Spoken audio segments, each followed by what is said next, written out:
سلامونه وخت بخیر. زه غیرت وحید یم او یو ځل بیا د انګلیسي ژبې د ځانګړي کورس په شلم کلاس کې ستاسو په خدمت کې حاضر شوی یم. هیله ده تیر درسونه مو د پاملرنې وړ ګرځېدلي وي او له دې درس څخه هم یو څه نوي زده کړئ. دا درس هم د تیر په څېر څلور برخې لري. لومړۍ برخه د ګرامر، دویمه برخه کلمې یا words، دریمه برخه expressions and sentences اصطلاحات او جملې، او څلورمه برخه one question یوه پوښتنه ده. لومړی هم راځو د ګرامر برخې ته.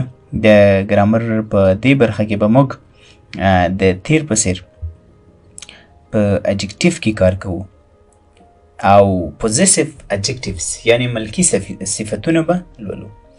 Possessive adjectives are those which are placed before noun and show possession or ownership. Possessive adjectives are those which are placed before noun and show possession or ownership. ملکی صفتونه د نوم څخه مخکې کاریږي او ملکیت او مالکیت ښایي. که مو په یاد شي په possessive pronoun کې موږ ویلو چې possessive pronoun هغه دی چې د نوم پر ځای کاریږي او ملکیت او مالکیت ښایي. خو په possessive adjective کې بیا موږ وایو چې هغه دی چې د نوم څخه وړاندې کاریږي، یعنی د نوم څخه مخکې کاریږي او ملکیت او مالکیت ښایي. راځو د possessive adjectives consistent ملکي صفتونه عبارت دي له my، your، our، their، his، her، its. دا نو زموږ ملکي صفتونه دي. دا هغوی سره یو څه توپیر لري په لیکلو کې هم.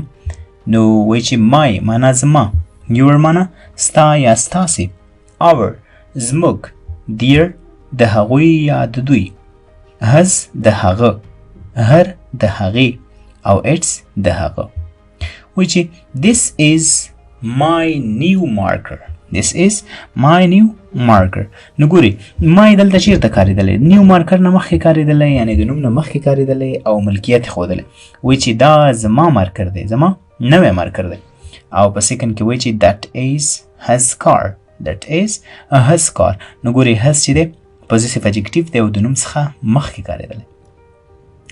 دا زموږ د ګرامر برخه په possessive adjective باندې پای ته ورسېده.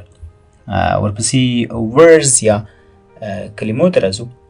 په دې برخه کې موږ 15 لغتونه لرو. تاسې کوشش وکړئ چې دغه لغتونه په جملو کې استعمال کړئ تر څو د تل لپاره مو په یاد پاتې شي او په کارونه یې هم پوه شئ.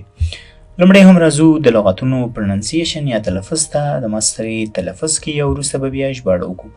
ear، ear، egg، egg، enemy، enemy، eat، eat، earth، earth. ear معنا غوږ، egg هګۍ، enemy دښمن، eat خوړل، earth ځمکه. earth معنا ځمکه. د کلمو برخه هم همدلته پای ته رسیږي. دریمه برخه expressions and sentences اصطلاحات او جملې. په دې برخه کې هغه کارېدونکي اصطلاحات لولو چې په ورځني ژوند کې ډېر کارېږي. او په ننني درس کې بیا د یو چا څخه د مننې کولو لپاره کارېدونکي اصطلاحات لولو. یعنی یو چا نه څنګه مننه کوو، په کوم الفاظو ترې مننه کولی شو. یو چا ته وایو مثلا مننه یا ډېره مننه، نو لاندې اصطلاحات ورته کاروو. ورته ویلی شو چې thank you، thank you، او یا هم thank you so much، thank you so much، او یا هم thanks a lot، thanks a lot، او یا thanks a bunch، thanks a bunch، یا thanks a ton، thanks a ton، او یا هم thanks، thanks. د اصطلاحاتو برخه هم همدلته پای ته رسیږي. وروستۍ او په زړه پورې برخې ته راځو. one question یوه پوښتنه. په دې برخه کې تاسو ته یوه پښتو جمله درکول کېږي. د هغې لپاره درې او یا هم دوه اپشنونه وي. تاسې په هغې کې سم ځواب په نښه کوئ او په یوټیوب کې د کمنټ په برخه کې هماغه اپشن لیکئ او د سم ځواب په ورکولو سره یوه نمبره ترلاسه کوئ. کله مو چې 10 نمبرې پوره شي د جي بهیر یوټیوب چینل له لارې تاسو ته یو سرټیفیکیټ یا ستاینلیک درکول کېږي. د نن ورځې پښتو جمله ده بیړه لرم، بیړه لرم. I'm in a hold. A کې راځي I'm in a hold، او په B کې راځي I'm in a hurry، I'm in a hurry، او په C کې راځي I am in a hand، I am in a hand.